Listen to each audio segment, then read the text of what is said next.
There we go. Sorry, I lost some monitors there for a second.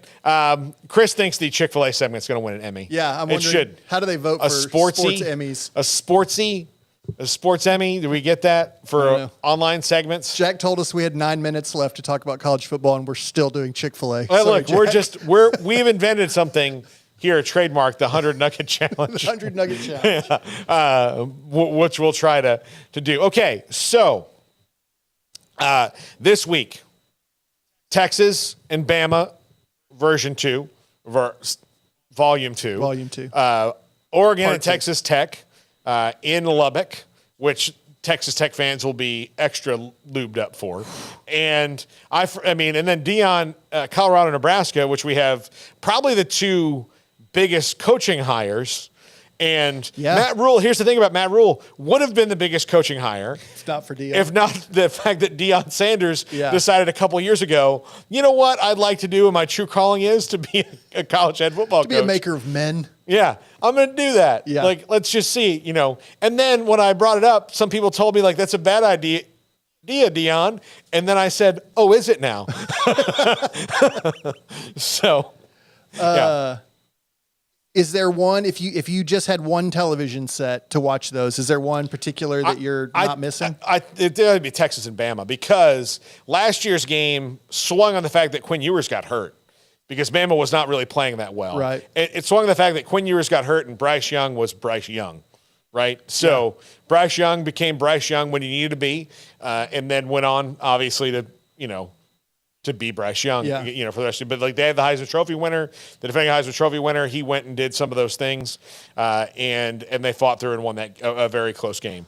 This time it's in Tuscaloosa, a place that they don't lose, and a place that is really rowdy. But have you ever been there? Like, there's a bit of a point in the game where you're like, do these people care about what's going on? Or are they just so comfortable with their joy that they're just like, did we fumble? Oh, that'll get taken care of. Don't worry about it. That never happened. Don't worry about it.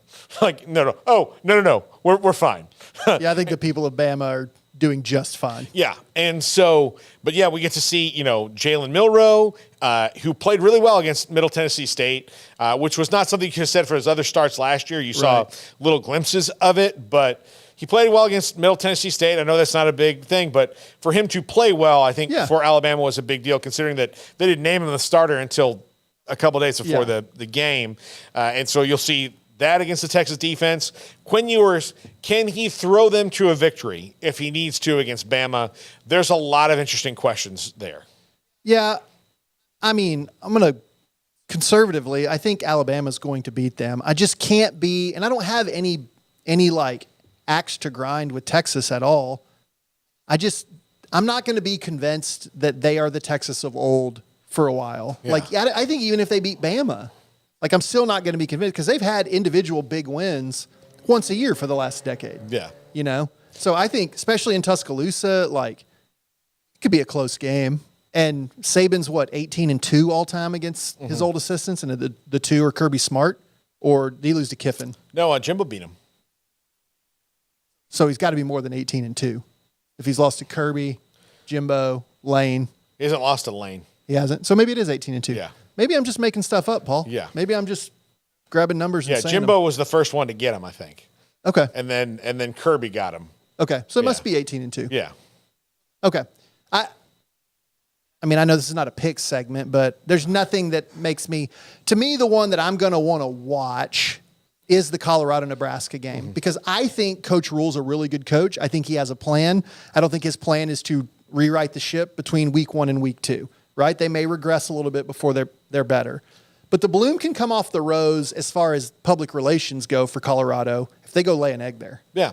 Well, here's one of the biggest differences is that Coach Rule's son is 16 years old, and he is not Shedeur Sanders. So that's a huge deal. Like, Deion had that ace in the hole too. That's true. That he brought with him was, and it's all about the quarterback, right? He had a really good one that he literally made. Yeah, he literally made him. Large part in making. Yeah, he is 50% of that guy. So that was huge, and so. And again, Matt Rule's kid's not going to probably be the quarterback for Nebraska. not. I don't think that's going to happen. I don't want to shut out his whole future, but I don't think he's even planning on that. God bless the rules. I don't know if quarterback genes are so that lineage. But at the end of it all, like, it's going to be how much can he get that defense to look like it did against Minnesota last week and slow down a huge offense there. We only have 4 minutes left, so we have to get in a little bit of realignment stuff because we didn't get to talk about the ACC, Stanford, Cal, and SMU going to the ACC, foregoing a lot of money for 9 years to do so. Yeah. SMU, all of it. But your thoughts as an observer of college football on the new ACC? I love it as a basketball fan.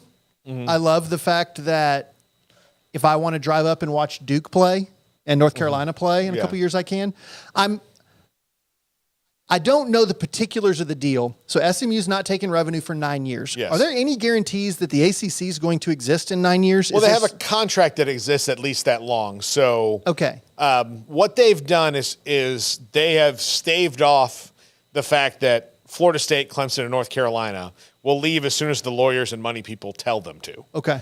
So when the lawyers and money people tell them that they can leave and they find invitations other places, they have gotten to the point where if 3 schools leave, they're still at 15. ESPN can't renegotiate their deal. And even if that does happen, they would have time to, like, say Miami wanted to leave too. Like, if that happens, Miami wants to leave too, and they can get that kind of money and lawyers going. The 4 teams leave. They can call up USF and be like, hey, you're in. Okay. You in? Like, you're, kind of like George Clooney and Matt Damon and Ocean's 11, like, you're either in or you're out right now. Right now. So, I don't know. What do you think about it? Because I feel like, is there anybody nationally or regionally that you respect and read and listen to that's like, looks at SMU and thinks, great move for them, smart move for them? I think it is a smart move because what other way are they going to get in the power conferences? What other way are they going to get to do that? Otherwise, there's no other way for them to do that, to get into that point. And so, it's a good move for them. And it's going to be expensive, but they've got the money. It's not like they've got it. They're willing to do it. They're going to spend big. And here's the other thing. If you look at the ACC, kind of like how the Big 12 was, all right, why is the Big 12 wide open right now? Because Oklahoma's leaving. And Texas hasn't won it in a very long time, but those 2 schools are not going to be there, taking up a lot of the oxygen.